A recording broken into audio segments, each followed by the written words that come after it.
नमस्कार, आप देख रहे हैं नवभारत टाइम्स ऑनलाइन और मैं हूं आपके साथ कुलभूषण राजदेव। हरियाणा जम्मू कश्मीर के परिणाम के बाद जलेबी की बातें हो रही है। जलेबी जितनी घुमावदार होती है, इसका सफर भी उतना चक्करदार होता है। कम ही लोग ये जानते होंगे कि चाशनी में डूबी जलेबी की ये मिठास एक समय दुनिया को जीतने की खूनी जंग वाले तुर्की के मुसलमानों के लिए बेहद कड़वी हुआ करती थी। करीब 1000 साल पहले जब ईरान को पर्शिया यानी फारस का कहा जाता था, तब ये जलेबी आकार लेने लगी थी। उस वक्त इसे वहां पर जलाबिया फिर जुलबिया कहा जाता था। ये जलाबिया ईरान में अरब व्यापारियों आक्रमणकारियों की खून से सनी तलवारों के साथ भारत पहुंची थी। अब यही जलेबी हरियाणा विधानसभा चुनाव के नतीजों के बाद एक बार फिर से ट्रेंड में है।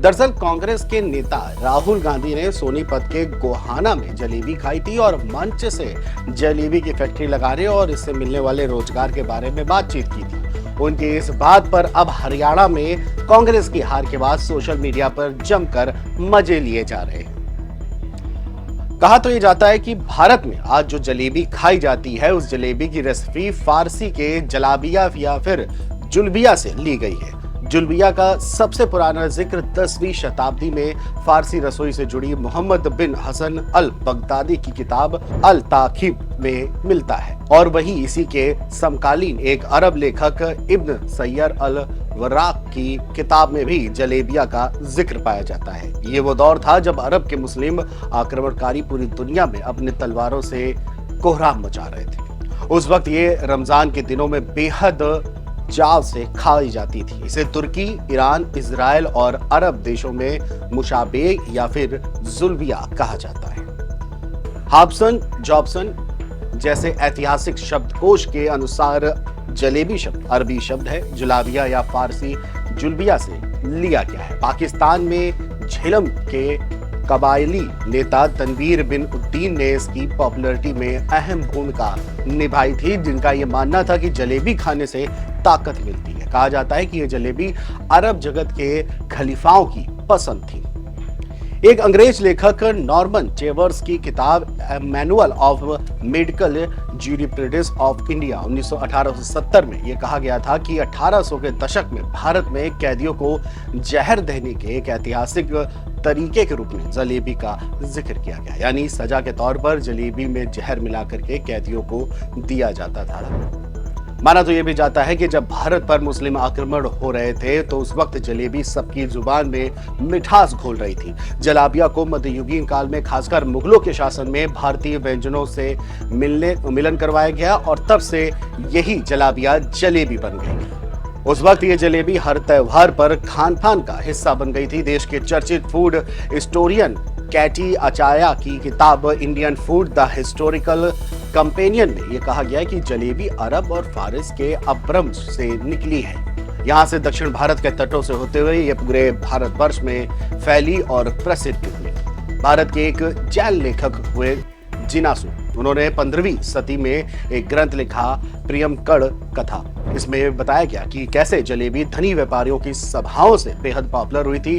व्यापारी अपनी हर सभाओं में जब मंत्रणा करते थे तो उस वक्त जलेबी ही उन्हें एनर्जी दिया करती थी। 17वीं सदी के एक संस्कृत ग्रंथ गुणबोधिनी में मिठाई बनाने की सामग्री और विधि का उल्लेख किया गया है, जो मौजूदा जलेबी के बनाने की विधि जैसी है। कुछ प्राचीन भारतीय ग्रंथों में इसे जलवल्लिका या फिर कुंडलिका भी कहा गया है, जो शादियों का अन्य समारोह के दौरान परोसा जाने वाला एक खास तरह का व्यंजन है। ये नुस्खा हमारे देश में भले ही नहीं बना, मगर अपने 1000 से ज्यादा साल के सफर के दौरान ये दिवाली, दशहरे, होली जैसे त्योहारों में हमारे खान पान का एक अभिन्न अंग बन चुका है।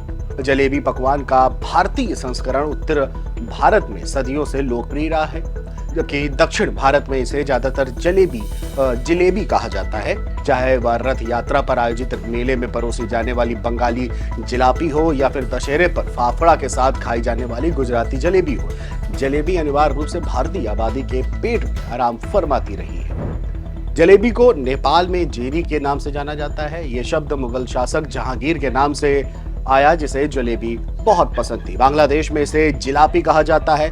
बॉलीवुड फिल्म डबल धमाल में गाने में भी जलेबी बाई शब्द का इस्तेमाल किया गया है।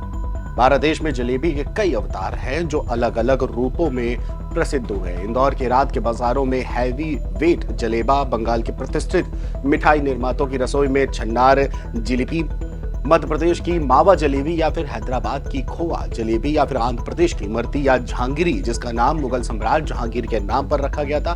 बता दें कि जहांगीर को जलेबी बेहद पसंद थी और उनको खाने में मीठे के रूप में जलेबी जरूर रखी जाती थी, इसी चलते नाम भी रखा गया है।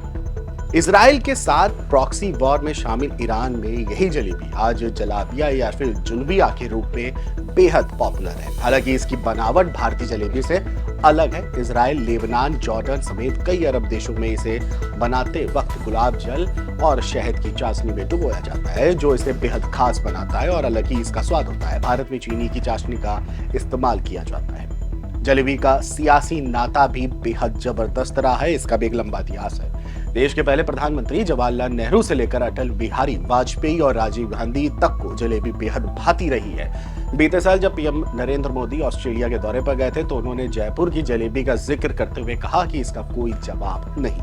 हाल ही में हरियाणा में चुनाव प्रचार के दौरान कांग्रेस नेता राहुल गांधी ने समेत कई नेताओं ने जलेबी खाई थी। राहुल तो अपनी बहन प्रियंका गांधी के लिए जलेबी लेकर के भी गए थे, मगर हरियाणा में बीजेपी की जीत के बाद ये जलेबी फिर से चर्चा में आई है। चर्चा में इसलिए आई है कि गोहाना में राहुल गांधी ने जलेबी का जिक्र फैक्ट्री खोलने की बात कही थी, लेकिन हरियाणा में जिस तरह से हार हुई है कांग्रेस की, उसके बाद अब सोशल मीडिया पे जलेबी ज्यादा ट्रेंड कर रही है। तो इस खबर में हमने आपको पूरा जलेबी का इतिहास, उसका राजनीतिक सफर, तमाम नाम, जो उसकी पॉपुलरिटी है, वो सब बताने की कोशिश की। फिलहाल अभी के लिए इतना ही। देश दुनिया की बड़ी खबरों के लिए देखते रहिए नवभारत टाइम्स।